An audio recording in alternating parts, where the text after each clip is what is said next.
Hello, everybody. I want to thank CHERISH for the opportunity to speak to you today as part of your conference. Just speaking a little bit about protecting Ireland's coastal heritage. This short talk is going to focus on three areas. It's going to focus on the general developing climate adaptation here in Ireland, as well as looking at some case studies and some ongoing measures and actions that we're embarking on in order to protect our coastal heritage. We all know what the projected climate change mean in terms of meteorological changes.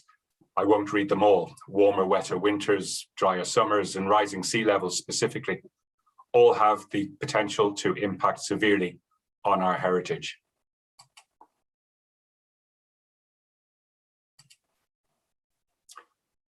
In terms of coastal heritage, sea level rises and coastal erosion, coastal flooding, saltwater contamination, saturation of building fabric, coastal erosion, exposure and erosion of archaeological sites, and submersion of other sites are all impacts that not only are we projecting, but we are already seeing.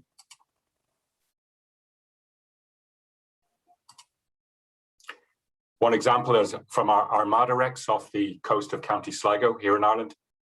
Certain cannon exposed following a storm in April 2015, which have now been recovered. Skeletal remains exposed down in County Wexford in 2017 and on Omey Island in County Galway following storms in 2015, where human remains continue to be exposed at this location after regular severe weather events. Auchinish medieval church site in County Clare, where these two photos from 2014 and 2019 show the increasing impact of storm damage leading to the exposure of human remains. And at our World Heritage Site of Skellig Michael, increasing numbers of rockfalls, causing severe risk to our workers there and our OPW colleagues, and indeed to visitors, with the slide at bottom right showing the most recent rockfall last summer, narrowly missing the accommodation huts of our Office of Public Work guides on the island. So under Ireland's National Adaptation Framework, a number of key sectors were instructed to produce climate change adaptation plans by the end of 2019. And built and archaeological heritage are one of those key sectors identified. Under a set of planning guidelines developed by our Environmental Protection Agency, the development of a climate change sectoral adaptation plan was to be prepared under 6 clear steps.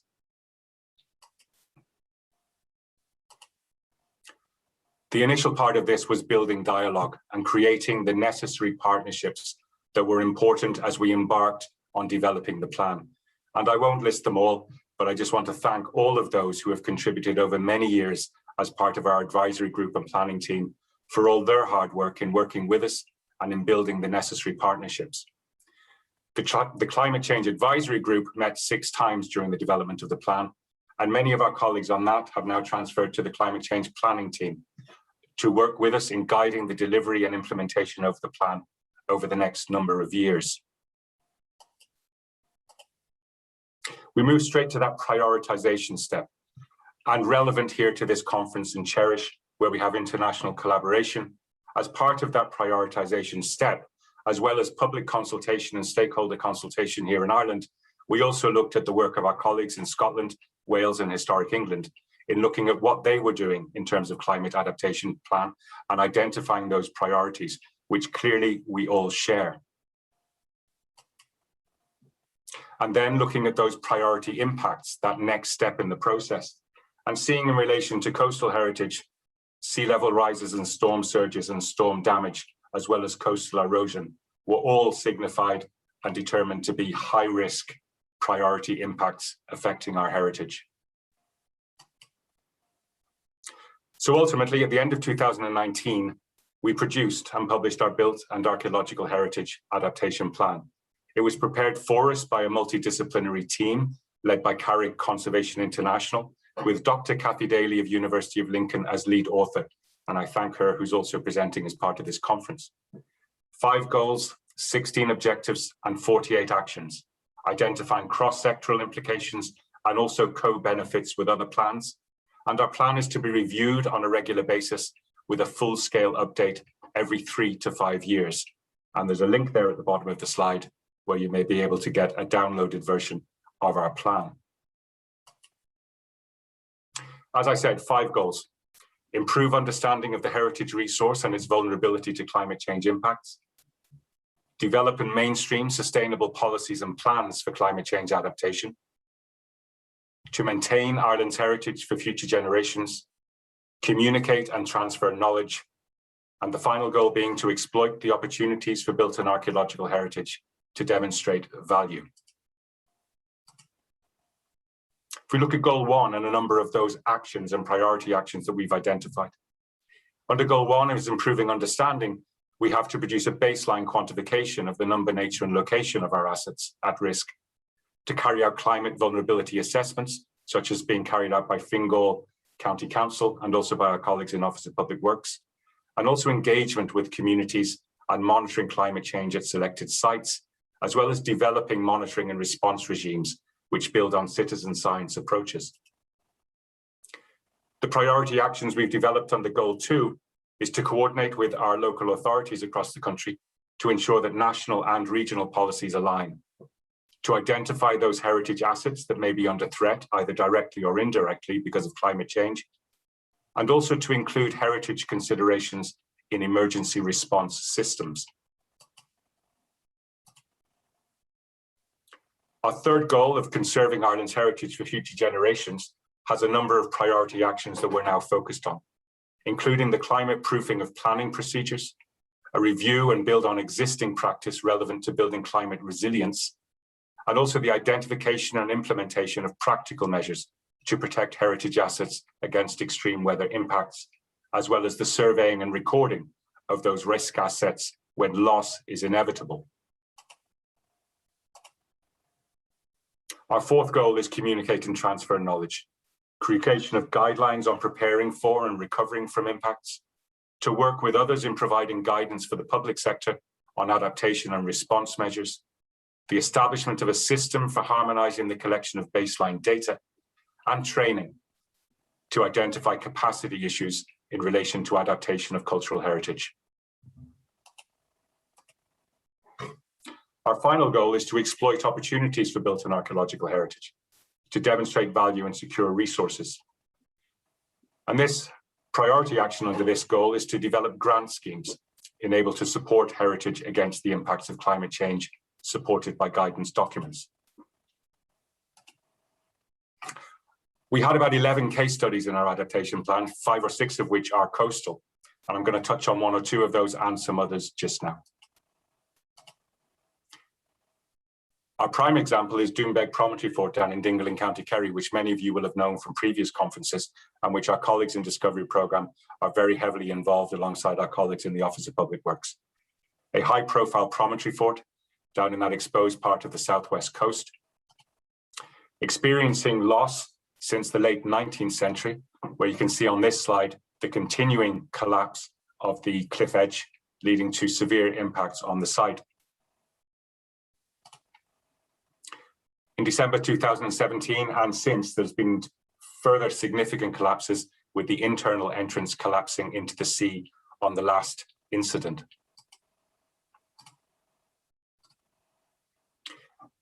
In terms of coastal flooding, this is the projection in green, highlighted by our Office of Public Works colleagues, where we see significant impacts of coastal flooding on Ireland's coast.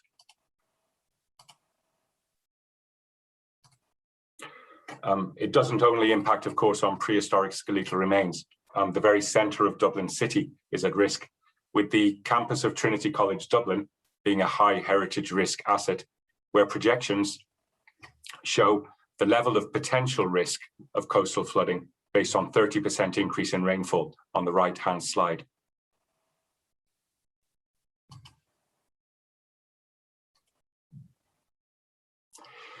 I want to focus on another site, also down in Kerry in the southwest, Skellig's Priory, where our Office of Public Works colleagues have been doing a lot of work in relation to building climate resilience or resilience against the impacts of climate change.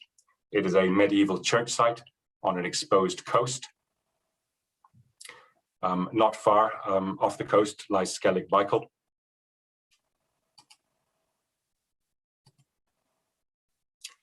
and we see the exposed bay conditions in which the Priory sits. Our colleagues in Discovery Programme have been working with our Office of Public Works in mapping by drone that area, which also includes Skellig's castle on the other side. And one of the focuses is on the sea wall, which has been in place for over a century. Archive photographs from the 1930s show that this sea wall was experiencing significant impacts from heavy storms.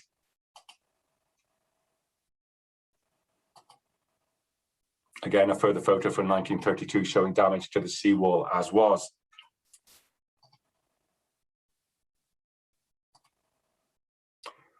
And our Office of Public Work colleagues have been focused on building up that seawall to prevent the most significant impacts. Such an exposed location is Skellig's Priory that storm damage is having significant impacts on the graveyard, as we can see here from photographs in 2018. Such as the power of the wave action that we're seeing the complete removal of grave memorial stones.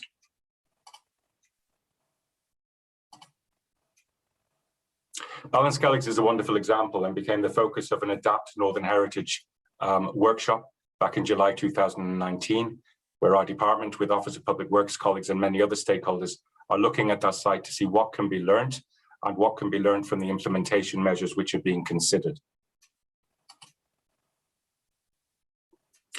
We commissioned with our Office of Public Works colleagues a climate change risk assessment last year, also carried out by Carrick Research International, which lays the foundation for our future management of the site with our Office of Public Works colleagues to help protect it into the future.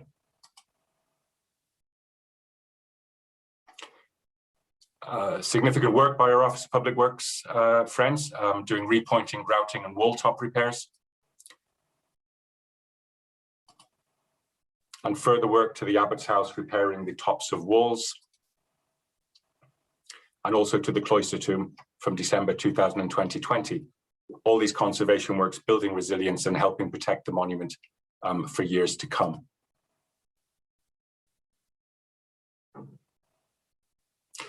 Our fifth goal one of the priority actions was to provide grant mechanisms. Established in 2020, a new community monuments fund run by our department is helping protect monuments across the country from the impacts of climate change and building resilience in them. The core aims of the Community Monuments Fund are the conservation, maintenance, protection and promotion of archaeological monuments, with funding available for conservation works to improve access and presentation, but most importantly, building resilience into monuments to enable them to withstand the effects of climate change.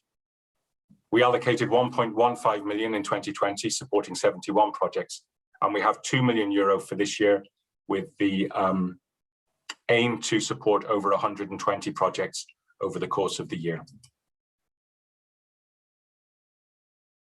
It's clear, as our report says, that coastal erosion will continue to have direct negative impacts on built and archaeological heritage located along the coastal areas of Ireland. And there is a general consensus that for the majority of sites where loss is inevitable, resources should be focused on documenting and recording rather than on expensive preventative measures. So now we are focused on the urgent requirement to develop a risk register and establish priorities in order to guide how limited resources should be used, both for recording and, where feasible, for implementing cost-effective and environmentally sustainable preventative measures.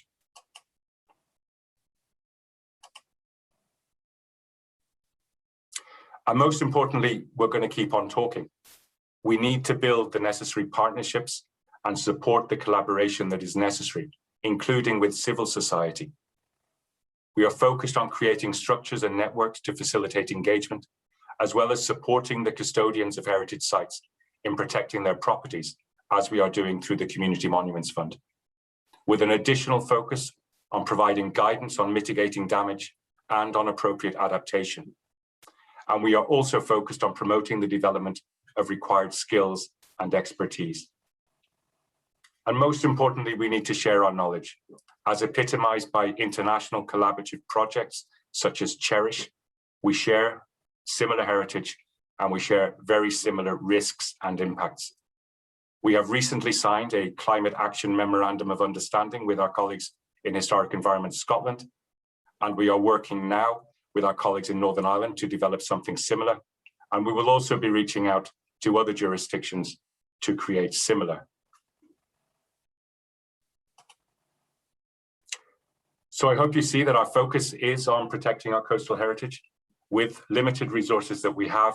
Most importantly, we are building the collaborative networks that are necessary. And my thanks to CHERISH and for all its work, and specifically to Carrick Conservation International, to the Irish Green Building Council, to Cappy Daly of University of Lincoln for working with us on our plan, alongside our colleagues in the Office of Public Works. And I want to thank all those stakeholders and partners who sit on our advisory and planning teams as we work in the years ahead to implement our plan to lead to the better protection of Ireland.